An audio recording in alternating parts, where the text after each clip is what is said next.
Hello, and welcome to Nerd Punches Nerd, the only podcast where a bunch of nerds pretend to physically fight over minor pop culture minutiae. Today, another Newsroom podcast, maybe the last one ever. I'm Jeremy, here with Sam, as per usual. How you doing, Hello. Sam? I'm doing good. It's so sad. I mean, the Newsroom is ending. Yeah, It's maybe almost for like good. almost like when Game of Thrones ended. Although we knew we were going to get another season of Game of Thrones. Yeah, there might not be another season of the Newsroom. And we could talk about a little bit later why I think that would be a shame. But, that being said, this might be the last season ever of the Newsroom. Which is kind of crazy, because it's gotten pretty good ratings, and it doesn't seem like it would be that expensive, but I guess you never know. Certainly, some of the actors seem to think that there will be another season, but HBO hasn't made any kind of commitments yet, so we really don't know. I mean, the ratings have been pretty good. I expect they probably will have another season. I think so too, but I guess we'll see. I mean, Anyway, Sorkin does have like a lot of pull. that's true, but maybe he's finished with it. That's hard to say. I don't know why he would be. I feel like he has a lot more jibber-jabbering to do. There's so much more ranting about the internet and, Tort journalism reform. and tort reform. Yes. Finally, somebody sticks it to tort reform. So, I thought maybe we would talk a little bit about this season finale, and how it wraps up the season as a whole, and, how we think they did as a season and an episode. And maybe think about what we would like to see for the future. What do you say? Sure. So I want to start off with a question. All right. Which is, do you think this was the sappiest episode ever of the Newsroom? There is no question that awful closing montage where everyone was smoking cigars and drinking champagne and But celebrating. not just the closing montage. I mean, like... Well, you know. that was wrapping it up. It was like a classic bad writing wrap-up. And it's sort of like, it's the thing that was even parodied, 40 years ago in Animal House when they had that, stupid thing at the end where they said, and it turns out this guy went on to be a senator. That was making fun of this type of cliche. Right. That's how old it is. Right. It's just the whole wrap-up. Look, and these two are, and maybe something's going to happen, and everyone's going to, I think we're all going to be okay. So, yeah. Was Animal House really sad. 40 years ago? It was like 70-something, right? So, I think so. I don't know. Maybe late 70s. But, yeah, I mean... I feel like we should fact check that. Fine. So, Animal I'll House, look it up. Okay, here it is. It's 1978. Oh, fine. So not That's quite. almost 40 years. But maybe 36 like... years. That's close to 40 36. years. So, that is a long time. Anyway, obviously, plenty of other movies and TV shows have these kinds of wrap-up things. Movies, of course, more often, because they have to tell a complete story, and some of them don't know how to do a good ending, so instead, they do this kind of stupid ending where they just try to make everyone feel like, and it all worked out fine. And sometimes will be even worse, they'll like show, and this person hooks up with this person, and this person hooks up with this person. Right. And so we all feel good about it. Right. Everybody gets paired off except for Maggie because everyone. Maggie sucks. Right, everyone gets laid. Except for Maggie. Except for That's right. Maggie. Well, so it's sort of like, what's the point of this montage? It seems like it almost is like a series finale. There's no cliffhanger. There's no. Although even Maggie kind of got paired off in a sense because like she was able to like rekindle her friendship with Lisa. Right. She had some closure. Right. Finally, she's over seeing the kid die in front of her, I guess. Because Jim talked to her. That's right. Jim fixed her. Yeah, he said... We knew he was going to. It was only a matter of time. You're right. When Jim said, "Did you cut your own hair?" she said, "You're right, I'm fixed." And she takes off her wig, and it all comes down, and it's like... And Jim was horrible this episode, I gotta say. He was so bad. I mean, I think the worst thing he did was when he said to Lisa, you're not stupid. You're just, you're authentic. You're just differently abled. Ugh, authentic. Though it did lead to a good moment when he talked to Meryl Streep's daughter, his girlfriend, and asked her if he ever makes her feel too dumb, and she said, "No, you're not smart enough for that." Right. And I thought, that's a good line. It is a good line, and it's true. Yeah, so see, that was a good moment. But the problem was that Jim, for the rest of the characters, does seem to think that everyone's stupider. So I actually said, I sort of posited in my series or season finale review that perhaps Jim and Mac are suffering from something called PTSD. Now, hold on, stay with me here for a second. So we know those two are wartime reporters, right? Right. And supposedly they were supposed to be very good at their jobs and very competent. But what if they're suffering from some kind of trauma? Now, obviously you would know better than I would about like the specific symptoms. But that being said, you know, it is still the newsroom, so you can't necessarily trust that they'd get that sort of thing accurate. But think about it this way. You know, Mac has had these sort of crazy mood swings. Sometimes she's competent, sometimes she explodes. She has this weird obsession with this abusive ex-boyfriend. You know, Jim has this perverse need to be right, even when he makes minor mistakes, it's worse than anything else. Well, I'm not sure about trauma and PTSD, but I do think that Jim exhibits some symptoms of narcissistic personality disorder, and Mackenzie has some symptoms of histrionic personality disorder. Okay. So I think there's something there with in terms of the mental health issues, definitely. Right. Okay. So I think it's clear that there is something going on in their heads. The problem is, as per usual, of course, these characters are meant to be the ones we sympathize with.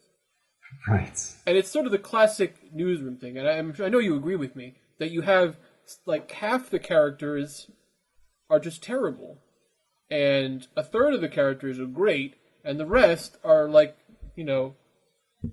nothing.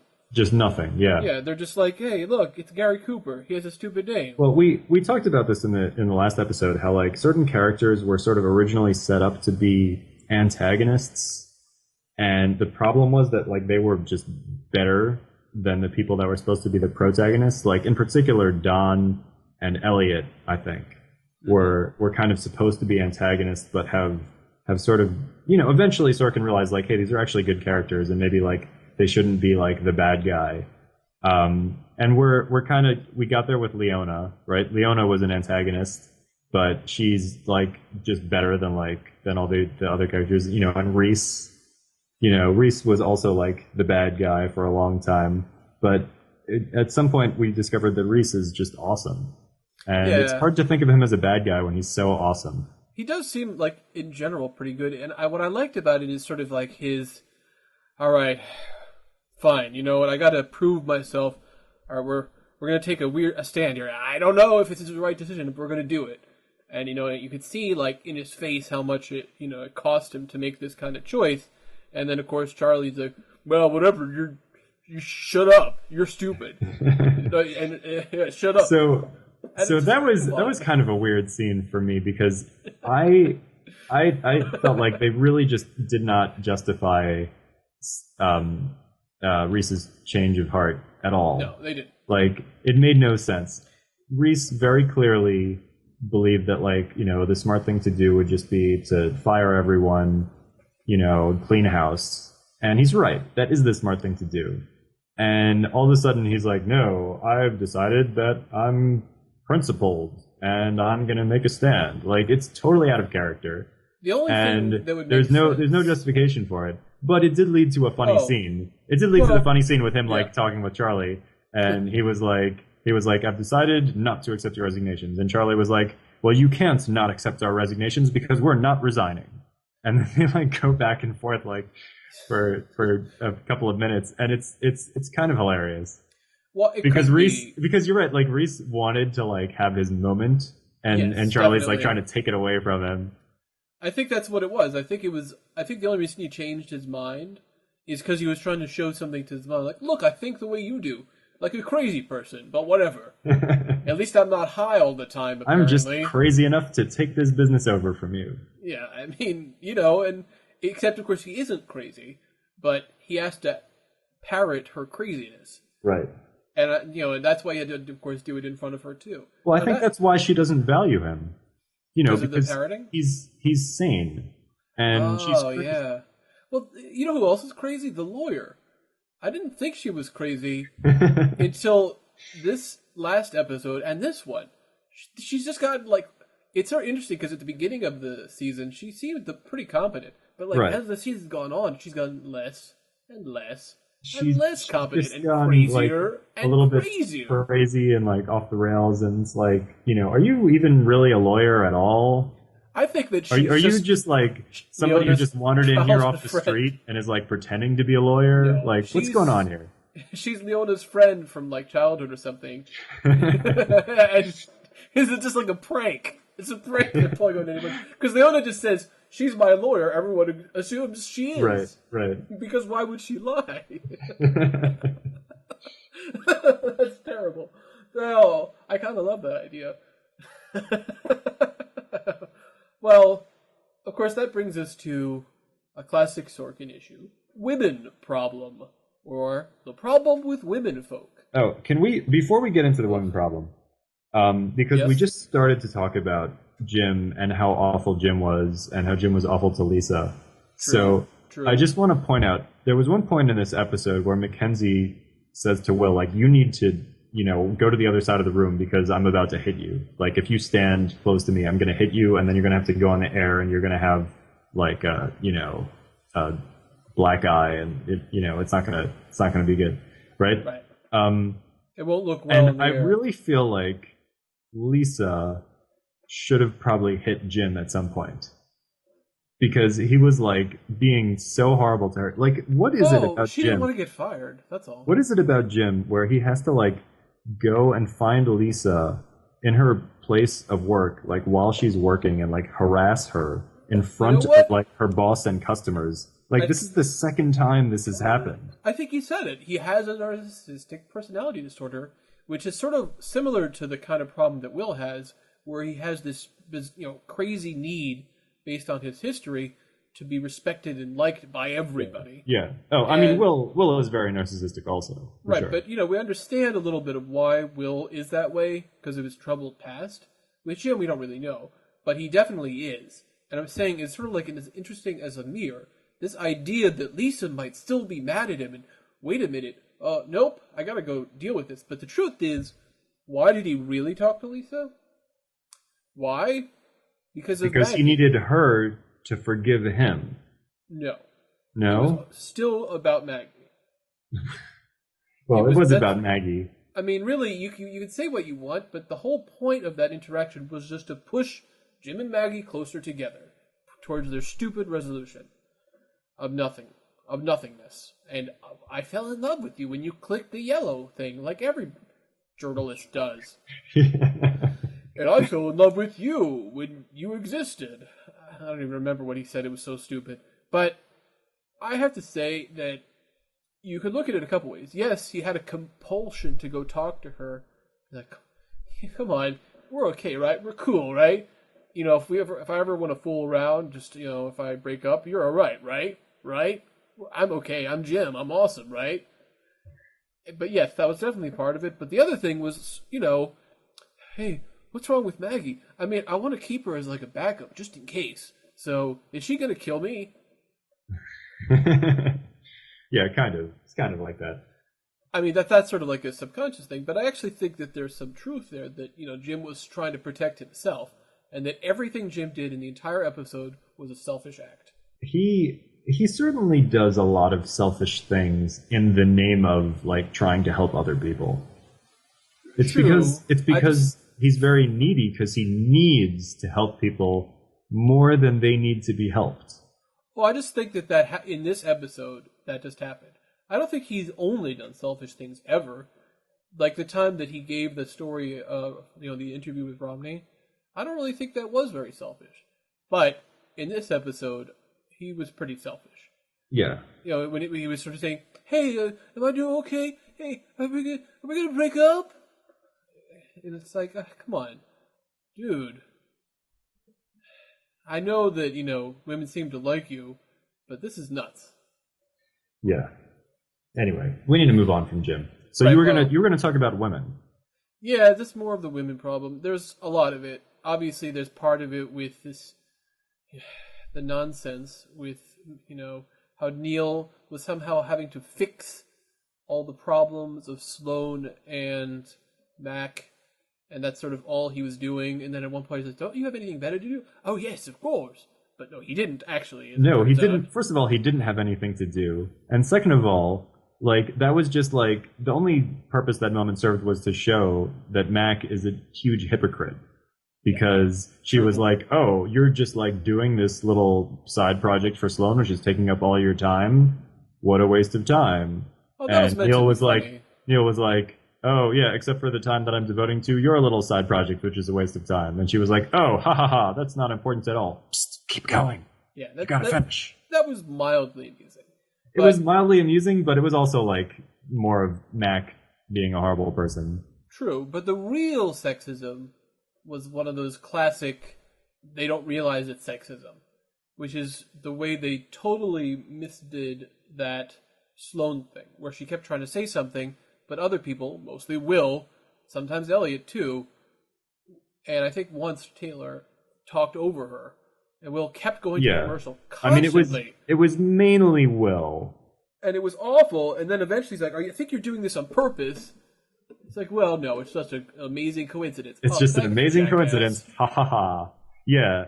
And that was, we need to talk about that, because, like, aside from it being, like, a little bit sexist, I feel like it wasn't, like, really sexist, but the problem with it was right. It's only a little sexist. It was an attempt at comedy that just wasn't funny and just didn't work and didn't go anywhere. Well, I didn't realize it was meant to be. First I thought, what are they trying to say here? What's going on? And then I realized, oh, wait a minute, this keeps happening. This is meant to be a joke. Right. And it shouldn't take me that long to realize what a running gag is. Really, a running gag should give you 2 times to realize it's funny, the first 2. Because if he doesn't, then the third time is just going to seem weird.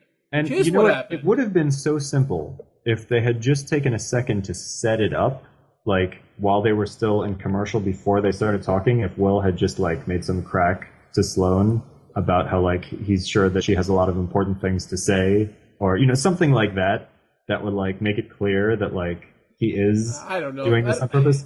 Like then we would have at least known what was going on, and we wouldn't have had to wonder, like, why is Will just cutting off Sloane all the time? Because it was just weird. I think it would have made more sense.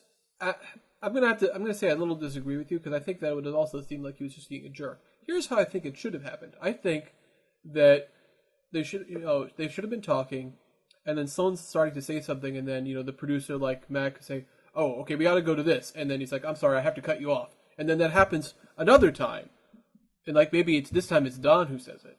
You see what I'm saying? Make it so it's not obviously Will, but then the next time it is Will. So then it just didn't. Well, I mean, like I don't think nothing came of it. We just saw Sloane, looking frustrated, and then at the end, like, she got a moment to smile at Don. So I guess that was like, payoff. I should say was that she shared a smile with Don. That the 2 minutes wasn't much of a payoff. Well, that 2-minute thing that they had was definitely the best part of the episode. Starting from her looking at the posters and realizing that Don, bid all the bids. Okay, so tell me something. Yeah. Did you think that was predictable? Because I will admit, I was, like, totally caught by surprise when she saw those posters. I was like, oh my god, it was Don. Like, I did not guess beforehand, I'll be honest, that it was Don. Really try to figure it out. But, logically, I thought, it's probably Will or Don, if it's somebody we know. But maybe it isn't somebody we know. It didn't have to be. I think a lot of people predicted it, but the truth is, I'm sure a lot of people also said it was Will or Neal pretending not to be. I'll say, I'm glad that I didn't read any predictions, because, like, if somebody had said, oh, it was probably Don, then that would have just spoiled the whole thing for me. Yeah, I didn't read that. I only found out later afterwards that people were saying, oh, a lot of people had been saying this. Yeah. So after I saw the episode, I noted that, like, somebody said that they were talking about how obvious it was and it was predictable or whatever.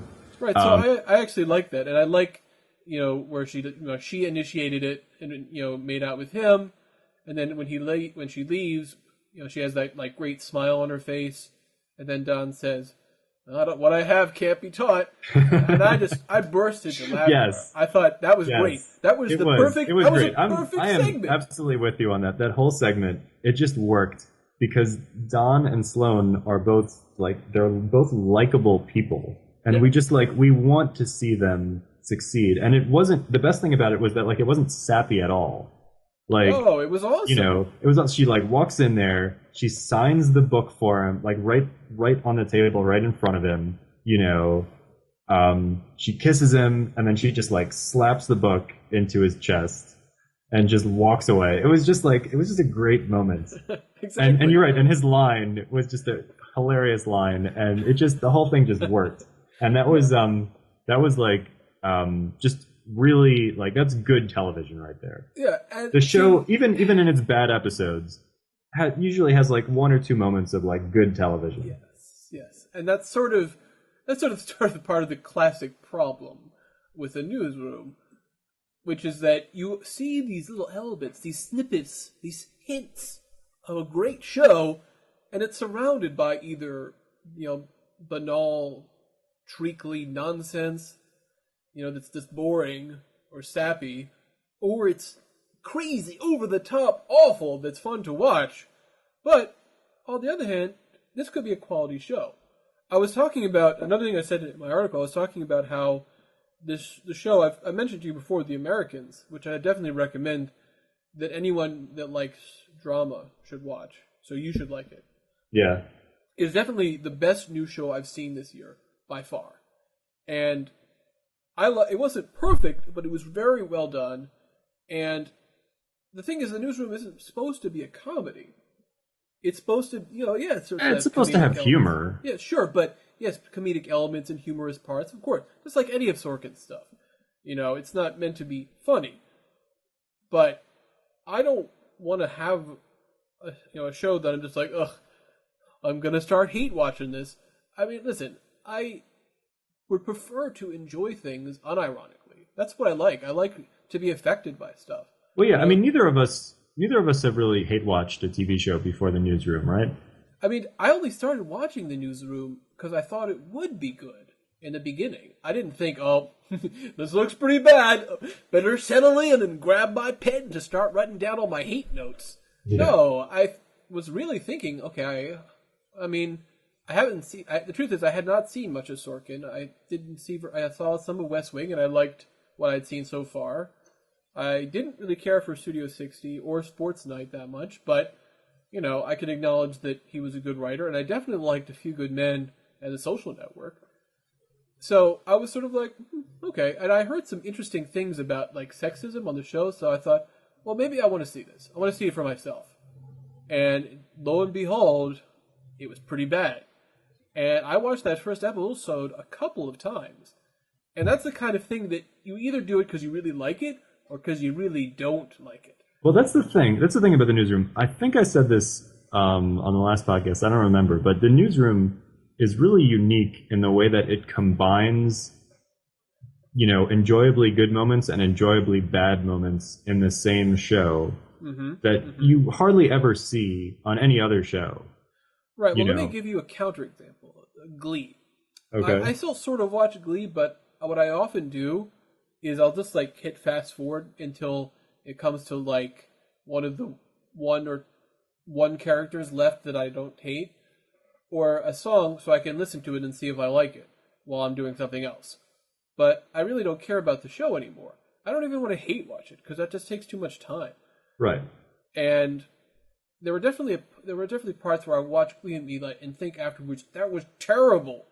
So eventually, I started doing what I just said. I just watched part of it because it was making me feel. But I think most people who watch Glee are mainly watching for the songs and not really for anything else. I can't speak to that, but it might be true. Certainly, the sales tend to reflect that kind of thing.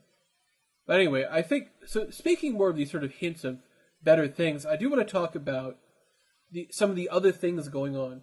One of them is something that if there ever is another season, I'd love to see them pursue more, which is this DC bureau, led by that actress I forget the name of. She was on Eureka. You know who I'm talking about, Jane something. Yeah. And how she's sort of like, ambitious, and she wants to sort of take them down, and she wants to have their job or be like the. And I kind of like that. I want to see, Jerry was already doing stuff.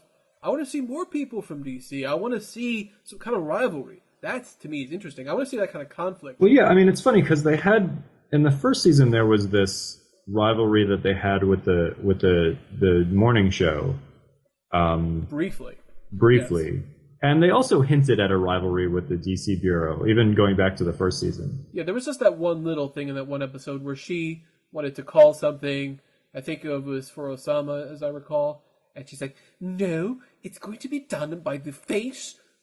Oh, that's right. That's right. Yes, she wanted to... Wonderful smile of ACN's own Will McAvoy. Sorry, you whore.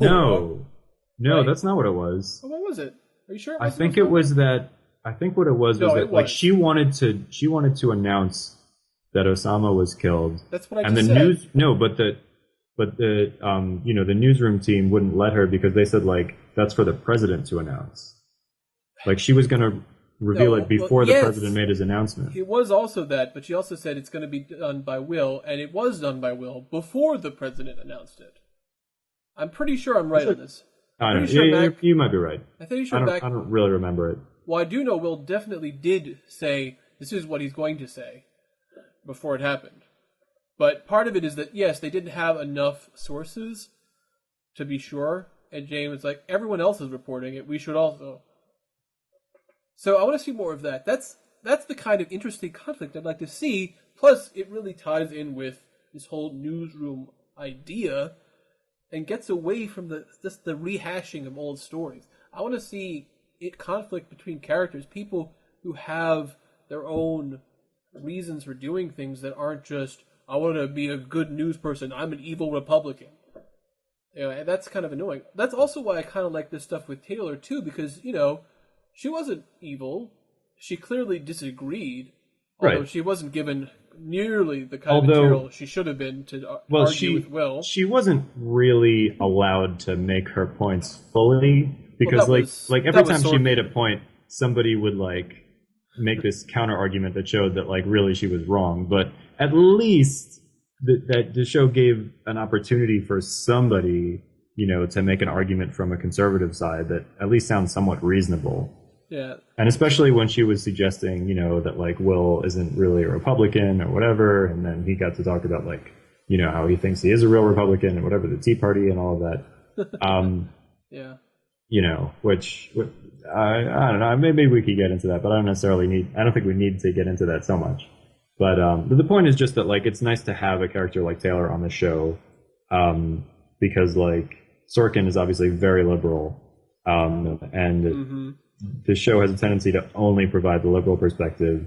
And even if you disagree with conservatives and think that they're wrong about a lot of things, it seems like it's still the right thing to do to acknowledge that sometimes they have a valid point about something and they're not always wrong and they're certainly not the enemy.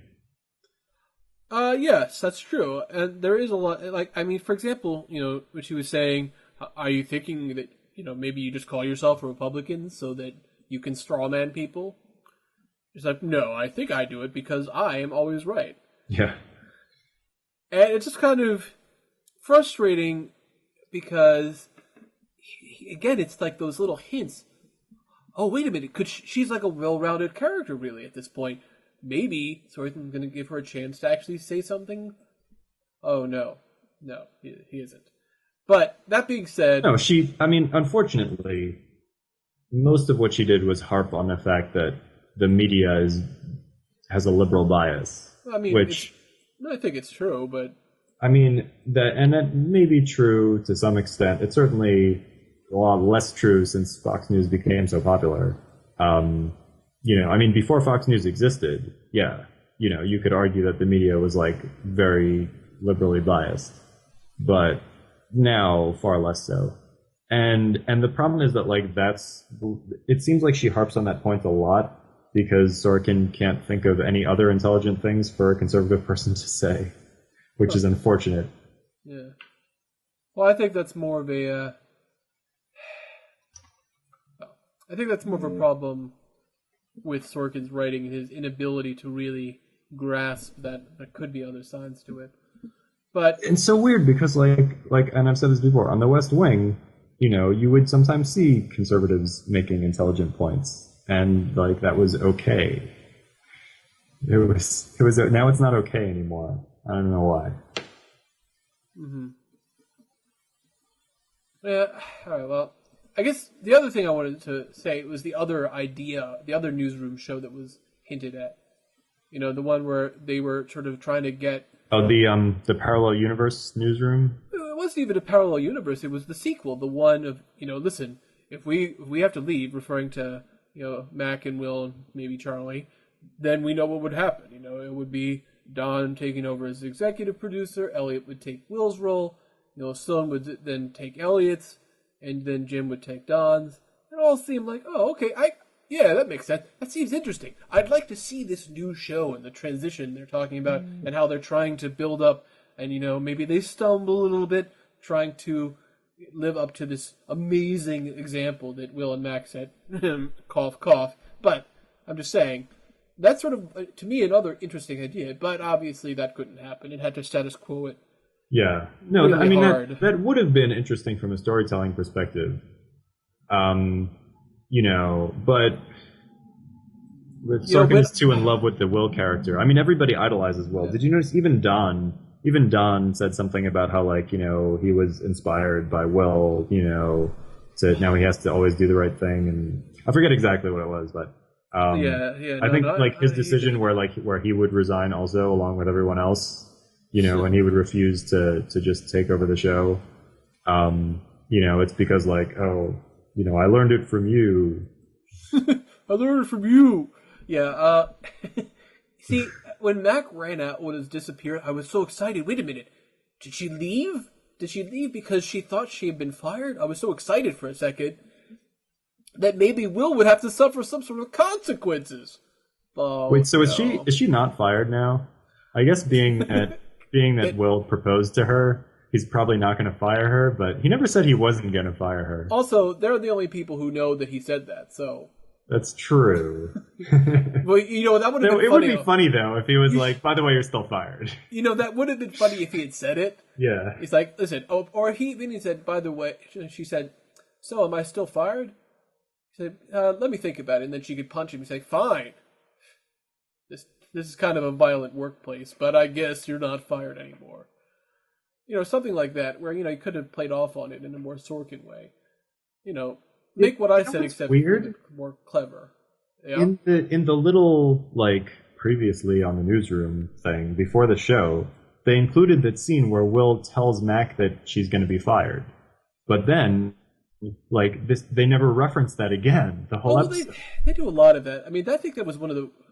why would you include something on, the previously on bit if you're not going to ever go back to it? I know, that is weird. I mean, that was something I thought that Game of Thrones did a little too much, where they would make it obvious what was going to happen, because they were worried people wouldn't remember something. So they would show, oh, right, that guy. Or they'd have, a clip of someone, yes, it turns out I did kill your half-brother, Charlie. And then, we start up, and it's like, Charlie? He's dead? Who did it? Yeah, the thing is, on the Newsroom... Because, there are no consequences to anything, and nothing that happens matters. There's really no point in having, a previously on segment, because who cares what happened previously? Yeah, I'm afraid you're probably right about that. Yeah, so it's just kind of a shame, because I would have loved to see more conflict, even if they had maybe a bittersweet ending. I mean, I feel it's like... Well, you saw the season of Legend of Korra, right? Yes, the first season.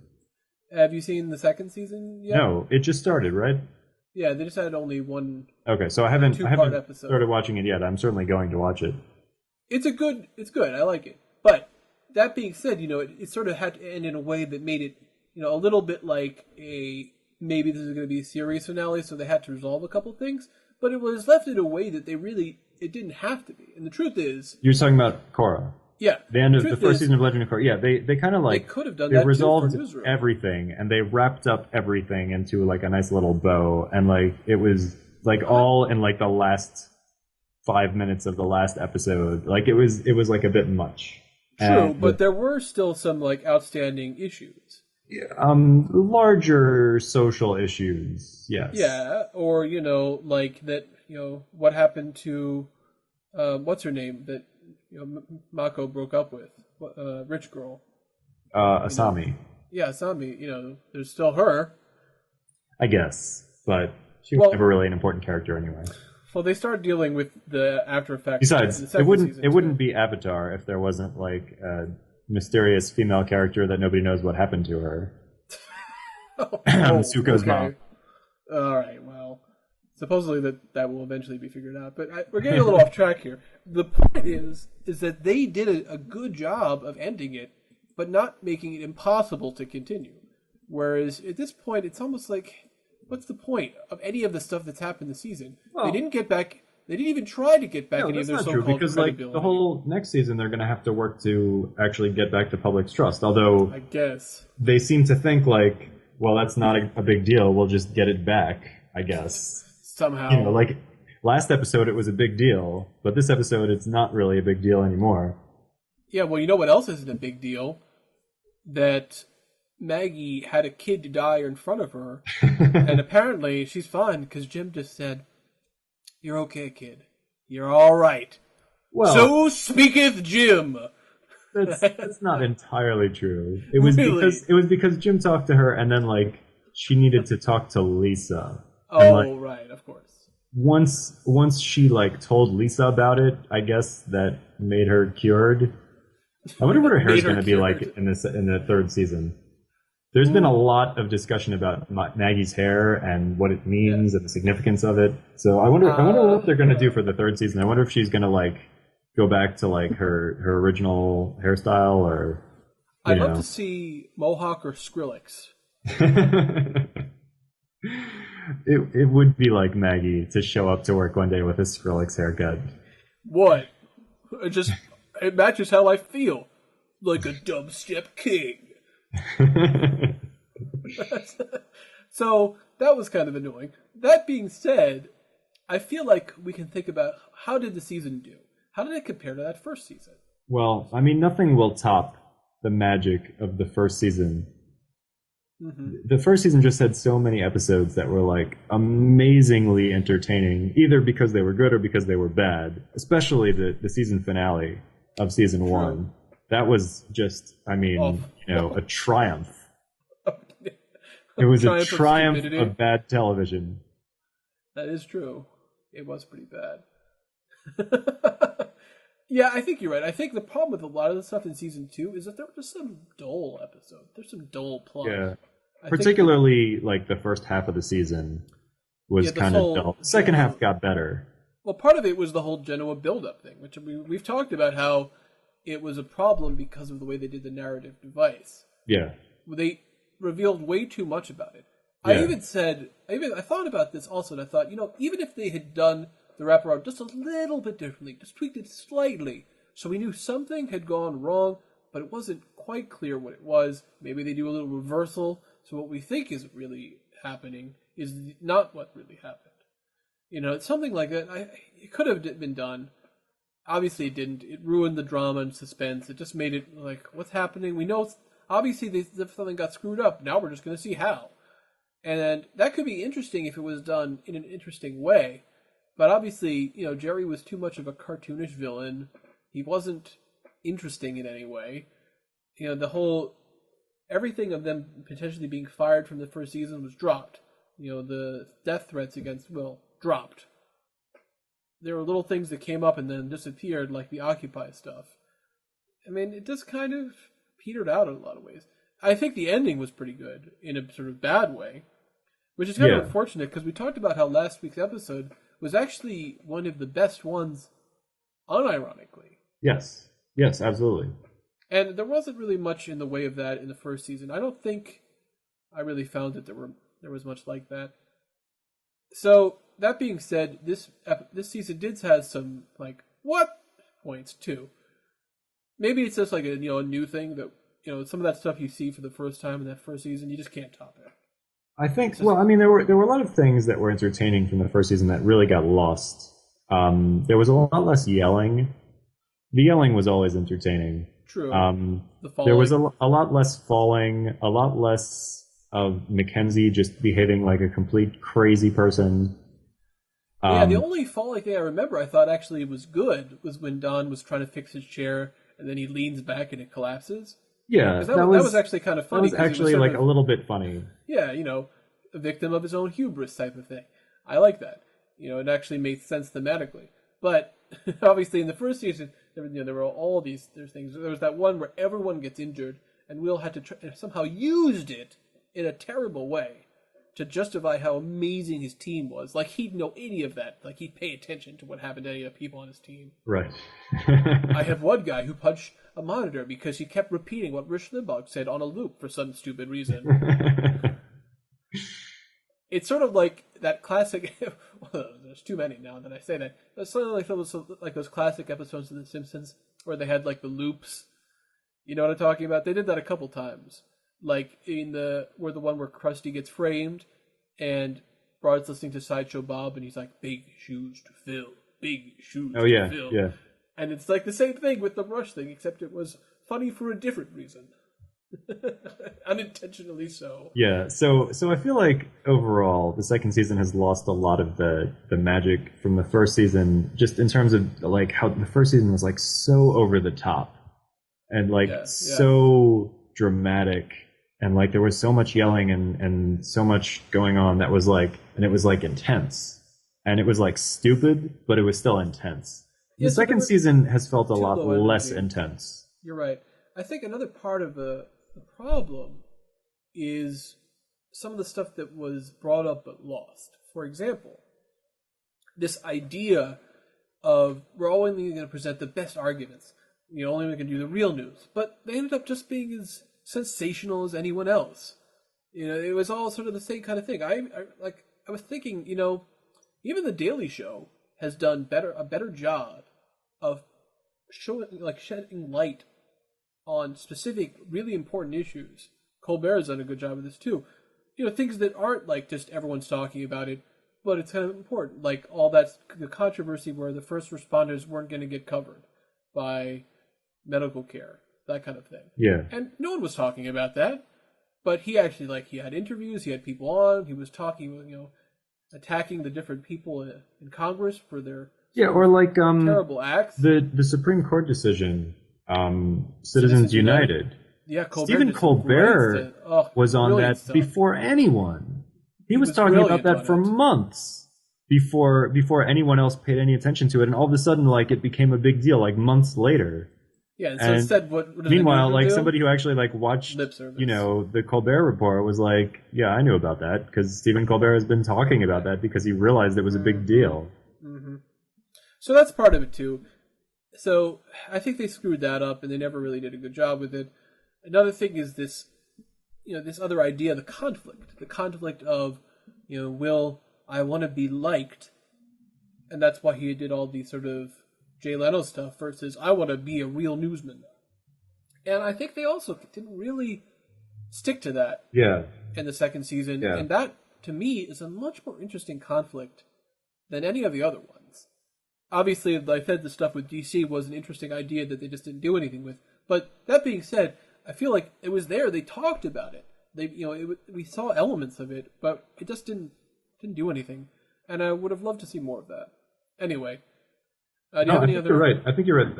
That is one of the most interesting conflicts on the show, is the conflict between Will wanting to do the good news and Will wanting to just sell out for ratings. And in the first season there was real drama. Will would have his meetings with Reese and they would go over the numbers and and they just didn't have any of that in the second season. Yeah, definitely. So I guess the next question is, let's think about this for a second. What do we want to see? What do we want to see for the next season? If there is one, what would we like to see? Okay, so honestly, I would like to see Neal not be the office bitch anymore.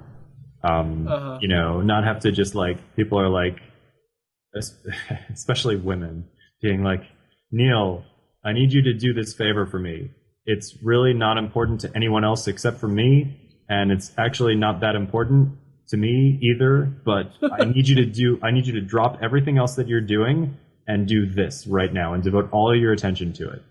And because I'm a woman, you're going to say yes. So is that the reason? I need Neal to like, I want Neal to grow beyond that, just like being everybody's bitch, so he can, you know, fulfill his true life's calling of, you know, being the person who finds solid evidence of Bigfoot. Find solid evidence of Bigfoot. Oh, that's great. Thanks for giving him so much. Well, I mean, you know, that was. Have we forgotten Bigfoot? That's another thing. That's another thing from season 1 that was just dropped for season 2. Is like the weird random like bits of just like random weirdness, like Neal being obsessed with proving to everyone that Bigfoot exists. There was nothing like that in the second season. No, you're right, there really wasn't. And it's a shame, because while that was stupid and made no sense, it was also pretty funny. Yeah, that's true. I guess I would have liked to see more of that too. But I do seriously, I want to see Neal grow a little bit and not just be like the office bitch. Yeah, I mean, he almost had something with the Occupy movement, but it didn't really work out. Yeah, I think so. Okay, so let's think about this for a second. So we want Neal to do better. Do we want anything to happen with Jim at all? I mean, Jim, I feel like Jim is pretty much irredeemable at this point. I would like him to I want him to get involved with some sort of secret. Like, I want him to sort of start, like, secretly working, like, for Taylor, for example. And sort of like, well, maybe I'll just try it out.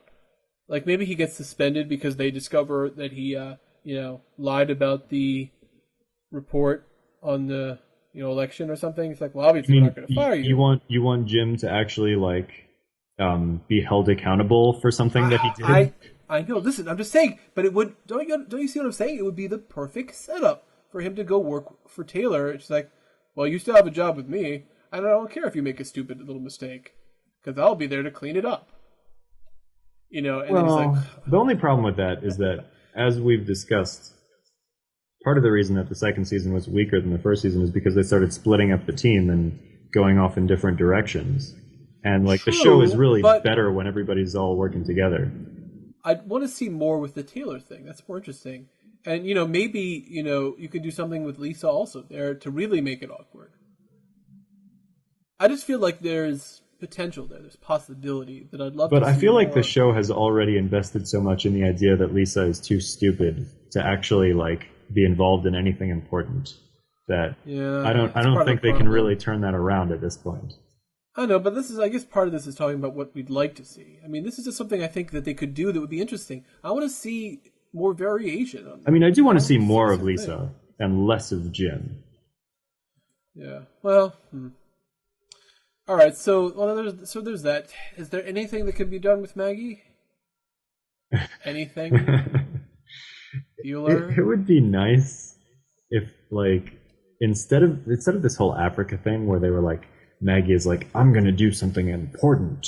If they would just like let Maggie like be a reporter and not like without all like the pressure of like having to like do something momentous, but just like do her fucking job, like nice. without like being all Maggie about it. That's what I want to see from Maggie. I just want to see Maggie like do her job. Well, yeah. Remember that one point in the season where she's like, "Listen, has anyone had any complaints? Have I been doing my job great?" And no, you haven't. No, you haven't. You suck at your job. No, you've been perfect as I picture you naked. I mean, not naked. I mean, yes. Crap. It's just. Listen, nothing against Allison Pill, who actually I really liked what she's done in some other things, but the way she plays she was in Scott Pilgrim, wasn't she? yeah, she did a She good played job there. Kim Pine. She was in this Woody Allen movie, and she was perfectly defined there. I don't think she's a bad actress, but I hate the way this character is done. Yeah. I hate the way that she does her body movement. You know, the way that the lines are all terrible. It just doesn't work for me. Now, here's an interesting question. What do we want to see happen with Will and Mac? What I want to see is for it to combust dramatically. And I actually think that might happen. Yeah. Well, that would be fun. It would be fun, because we need to go back to, like, screaming, emotional Mac. She was. I mean, even though like she was a horrible character, she was definitely fun to watch. And I do, like I said, I missed the yelling from season 1, so I would like to see some screaming matches between Will and Mac. That would be nice. Yeah, I think that's actually something that might happen. Will it? I don't know, but I could see it as a possibility. I guess that's all I'm saying for that one. So that's my thought. I mean, what else is terrible? I do want to see, something. I want to see more interesting charisma and rapport between Don and Sloane. As the only pairing we actually care about. Right. No offense, guys. I want to see more of Elliot, because we've just started to get a little bit more of him. He seems kind of interesting. Elliot is interesting. I like Elliot. I want to see more of Elliot. I want to see more of Reese. Yes. I want to see him like really starting to take over. Yeah. And Leona just continuing to be this like, just badass, take no prisoners, like you don't fuck with me, I fuck with you kind of guy. Like, yeah. No, but listen to this. I just thought of something. So, what if? I know this is a little crazy, but what if it's actually because his mother is actually starting to have problems. She's starting to deteriorate. And it does seem like she is. And it's like a problem, and he's basically trying to keep the company together, but it's also sort of hurting him because he doesn't want to see her. He doesn't want to see her in that state. Yeah. So I feel like there could be an interesting thing of him trying to do his best, but also having a lot of problems because she's just sort of like, I'm drunk, and him just being, oh, come on, Mom, please. I just want to do what's best for the company. I feel like there's something there. I think that would be an interesting thing. I think it would be an interesting thing. I don't think that Sorkin would go that route. I think he likes the Leona character too much to go in that direction with her. I just think that there's all manner of possibility there. All sorts of, theory, something that they could do that I think is interesting, is real. And yeah, you're probably right. They're probably not going to do any crap with that, but I just would love to see it. I also, this is going to sound kind of funny, but I want to see them go back to reporting like the big stories of the day. Even though people complained about that back when they were doing it in season 1, I kind of enjoyed that. And they didn't do nearly as much of that in season 2, but it was fun to watch sort of like the behind the scenes, like, discovery process of, like a news team, like finding out about this big story. I guess I agree as long as they don't do any of those journalism shortcuts, where it's just, oh, it turns out that I'm close friends with Joe Biden. Oh, yeah? Well, I actually am Mitt Romney's wife. So I have the inside scoop, kid. Those were really funny, though. Yeah, the halcyon days of yore. Yeah. Yeah, I mean, that was awful, to be honest. But, that being said... It was awful, but in a good way. I feel like I would like to see, like, legitimately, yeah, let's put together something interesting here. Let's see this so-called news of yours. I think there is something there. I think there is something to that. I would like to see that. I don't know if it's actually going to happen, but that is a possibility. I think there is something there. I think you might be right onto something, as they say. You're onto something, kid. And as horrible as I think this makes me sound, I want to see continued sexism in season 3 because You want to see that? because I get a just perverse pleasure out of watching the rampant sexism that goes on. And it's not as rampant in season 2, but like it's just and this is what hate watching is all about.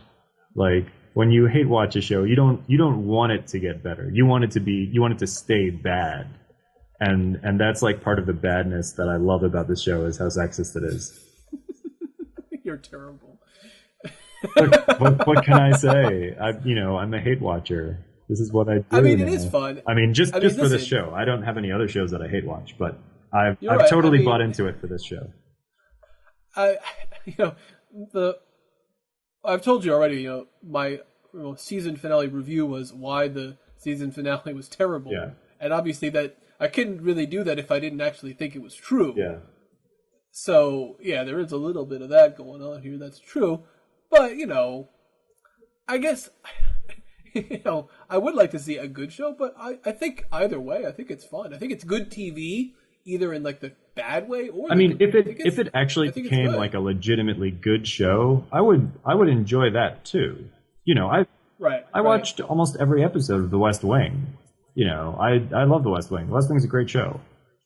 Mm-hmm. And the Newsroom, if they fixed all of the many, many, many problems with this show, it could be as good as The West Wing. The problem is, A, that there's so many problems, and B, that Sorkin is like so blind, like willfully ignoring all criticisms of the show. Or almost all criticisms of the show. So he's like, there's no way that he's actually going to address the criticisms that people have brought up. So it's never going to happen. Or at least he just does like lip service occasionally. Right. But like if the show actually did become good, then yeah, I would enjoy that too. And like I said, I enjoy the good moments on the show too. And that's the cool thing about this show is that it has bad moments, but it also has like real genuine good moments also. Yeah, I mean, listen, Sorkin, for all these, legitimate flaws, he does have also legitimate talents as a writer. He can turn a phrase really well. He can come up with interesting characters that are unique. He can also come up with characters that just make you want to punch the screen. And I think, I really feel like his real problem right now is that his sort of, it's interesting. I think I heard somebody say that it's almost like he's trying to deal with his own psychological issues through this show, which he's done with other shows too. Well, I mean, there's been a lot of discussion about Sorkin and his love life and like, breakups with girlfriends and stuff, and like that a lot of like things that he's done on the show have been like therapeutic for him and like getting over relationships that he's had. Mm-hmm. Mm-hmm. I've certainly seen plenty of people talk about things like that. So it could go deeper than that also.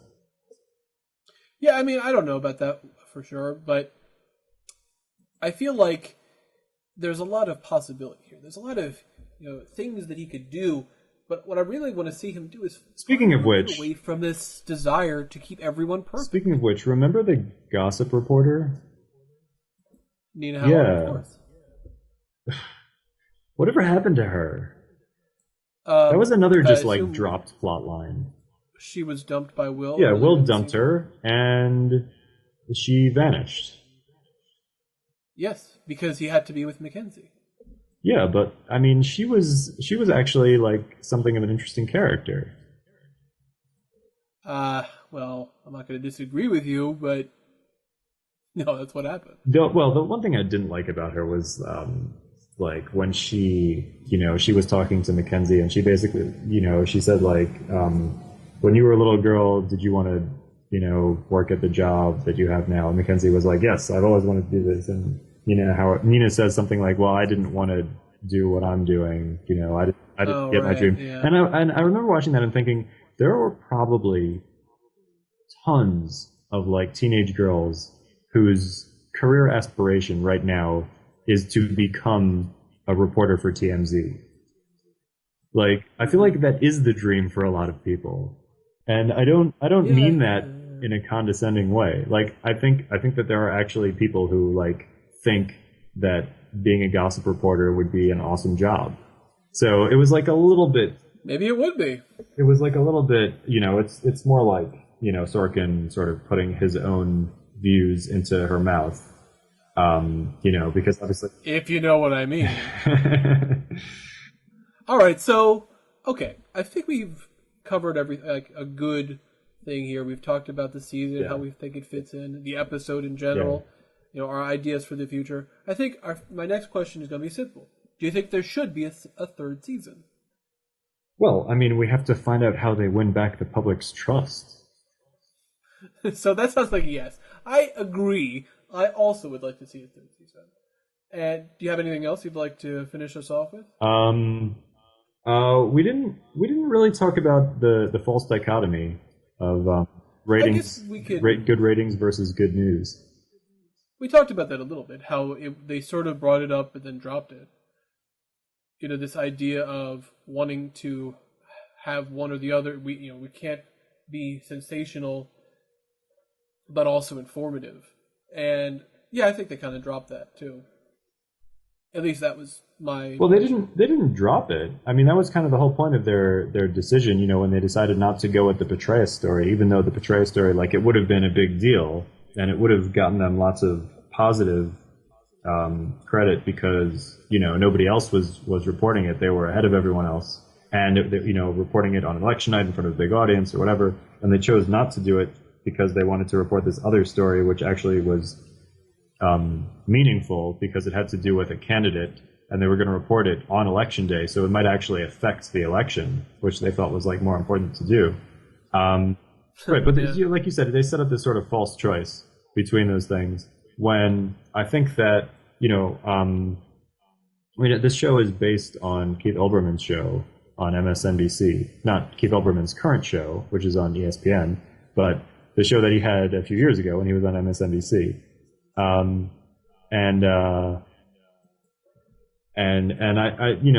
think the idea just doesn't make sense because, like, I think that any, Keith Olbermann or any host of a talk show like that would say that they want to have good ratings and they want to do a good show, and they don't necessarily see that they have to choose between those things. Like, maybe they would argue, like, if you do a good show, you'll also have good ratings because people actually want to watch a good show, or at least some people do.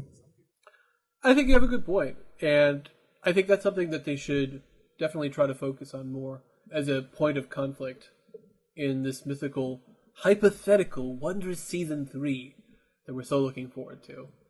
And that's a serious statement. We are both looking forward to. Well, yeah, I mean, kind of part of the problem with season 2 and why nothing makes sense on season 2 is because, like, they've made this conscious choice to do like a high quality show that doesn't get good ratings, and the owners, Leona and Reese, aren't happy about it and want to get rid of them. But then Leona and Reese both flip flop and all of a sudden decide that they do want to keep the show, even though it doesn't get good ratings because, I don't know, I guess it makes them feel good about themselves or something. Like, at least there's one show that actually is high quality, and that makes up for all this shitty stuff that we do the rest of the time. If only it was clear that that's what their actual motivation was, I would think that would make sense. All right, well, I think we should probably wrap it up. Hey, let's do the news. All right, until the next time, nerd you later.